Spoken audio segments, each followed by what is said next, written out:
এখন শুনতেছি আয়নাগরের বিভিন্ন ভার্সন সারা দেশ জুড়ে আছে, কেউ বলে 700, কেউ বলে 800।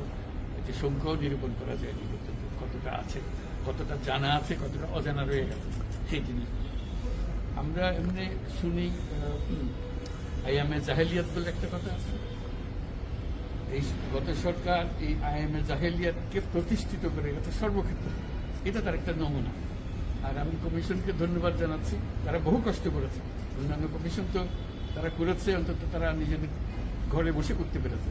এদেরকে গুম কমিশনের যেটা, তারা কোদালা এগুলো আবিষ্কার করার জন্য আসতে হয়েছে, তাদেরকে বের করার জন্য।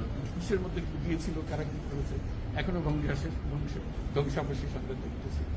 কাজে আমরা দেশের যে চূড়ান্ত অবনতি, চূড়ান্ত রূপ দেখলাম, সর্বক্ষেত্রে এটা তার একটা প্রতিচ্ছবি।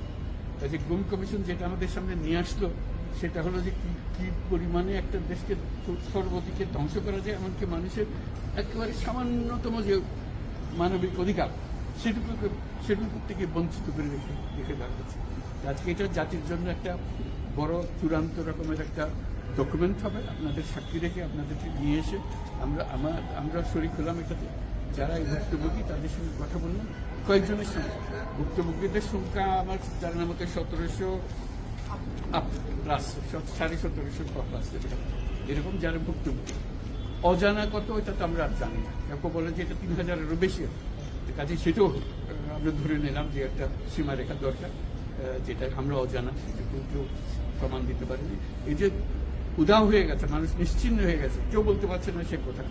তার মেয়ে আপনাদের সামনেই ছিল আজকে, যে বলছে আমার মাকে কোথায় নিয়ে যাওয়া হয়েছে। আজ 9 বছর ধরে আমরা আর খোঁজ পাবো। সে নিজেও ছিল, 11 বছর বয়সে ছিল, মায়ের সঙ্গে ছিল, তাকে দেখে মাকে নিয়ে চলে গেছে।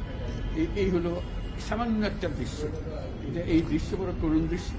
এবং এটার কঠিনতম যে লেসনটা হলো, যারা করেছে তারা আমাদেরই সন্তান, আমাদেরই ভাই, আমাদেরই ঘনিষ্ঠ আত্মীয়, তারাই করেছে। এবং আমরা এই সমাজকে যদি এর থেকে বের করে না আনতে পারি, তাহলে এই সমাজ তো টিকে থাকবে না। যে এইভাবে যদি আমাদের হয়, আমাদের সন্তানরা যদি এগুলো করে, এবং তারা যদি এইরকম কাজ করতে পারে, যে মানুষের পক্ষে যেটা সম্ভব। একজন বলছিল যে খুপির মধ্যে তাকে রাখা হয়েছে, গ্রামে তো মুরগির খাঁচা চেয়ে বড় হয়, এরকম অবস্থা। মুরগিও নড়াচড়ার যেরকম জায়গা হয় না, ওরও নড়াচড়ার কোনো জায়গা নেই। ওকে ব্যবস্থা রাখা হয়েছে, মাসের পর মাস, বছরের পর বছর তাকে ব্যবস্থা রাখা হয়েছে। এটা মানুষের সামনে এখন বিচার রইল, কিভাবে আমরা আবার নতুন করে সমাজ করতে পারি, যাতে করে আমরা এই যে এটা আমাদের সবারই অপরাধ, যে হতে দিয়েছি আমরা এসেছি। আজকে আমরা মুক্ত হলাম, সে মুক্ত বাংলাদেশে আমরা যেন নতুন করে আবার সমাজ গড়তে পারি, এটা থেকে একেবারে অতি দূরে যেন আমরা চলে যেতে পারি।